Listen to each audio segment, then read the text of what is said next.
Le Groenland se fera tout bonnement attaquer par les États-Unis, tout simplement parce que les Européens sont dans l'incapacité de pouvoir répondre à une attaque américaine. Alors, pour vous situer un peu, le Groenland se trouve au nord, n'est-ce pas, vers l'hémisphère nord du globe terrestre, comme vous pouvez le voir sur la carte. C'est un grand territoire.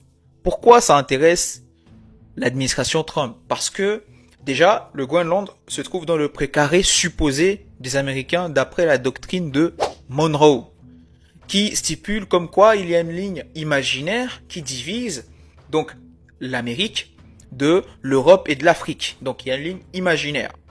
Mais là où l'administration Trump ne percute pas, c'est que le temps, il a évolué. Les temps ont changé. Maintenant, le Groenland. Quelles sont les véritables populations du Groenland? Tout comme les États-Unis à l'époque, il y avait des Indiens, la population originelle des États-Unis. Le Groenland, là-bas, il y a des Inuits. Et aujourd'hui, lorsque vous allez faire un tour même au Danemark, parce que c'est le Danemark qui a colonisé le Groenland, lorsque vous allez vous rendre là-bas, vous n'allez presque plus croiser d'Inuits.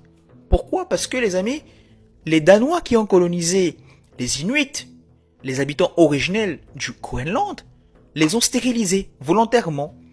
Ils ont pratiqué une forme de colonisation extrêmement sadique. Un peu comme la colonisation arabe, arabo-musulmane en Afrique, qui consistait à castrer les hommes pour qu'ils ne fassent pas d'enfants, qu'ils ne se reproduisent pas. Là-bas, ils stérilisaient les femmes. Alors, aujourd'hui, les Danois, donc, stipulent que le Groenland leur appartient. Il faudrait que l'Europe, sous prétexte de traité, puisse venir les aider, chose que l'Europe est en train de faire. Et je voulais mettre un accent sur ce que l'Europe est en train de faire actuellement pour aider le Danemark. Mais quand je vois ça, je trouve que c'est beau. Vous voyez, l'Union européenne fonctionne de sorte à ce que tout pays qui se sent attaqué sollicite l'aide des autres et forme un bloc pour répondre à l'attaque. Et c'est ce qui est en train de se passer. Il n'y a pas longtemps, juste quelques jours, Emmanuel Macron était le premier à féliciter l'action de Trump au Venezuela.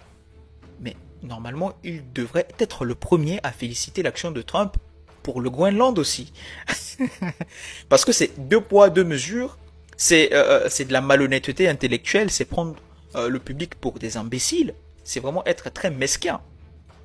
Aujourd'hui, les Européens s'offusquent de voir que Donald Trump veut s'en prendre à eux. Et Donald Trump, dans sa stupidité, veut s'en prendre à son propre camp. Parce que oui, pour rappeler, les États-Unis font partie de l'OTAN. Donc, dans les traités de l'OTAN, à aucun moment, chaque État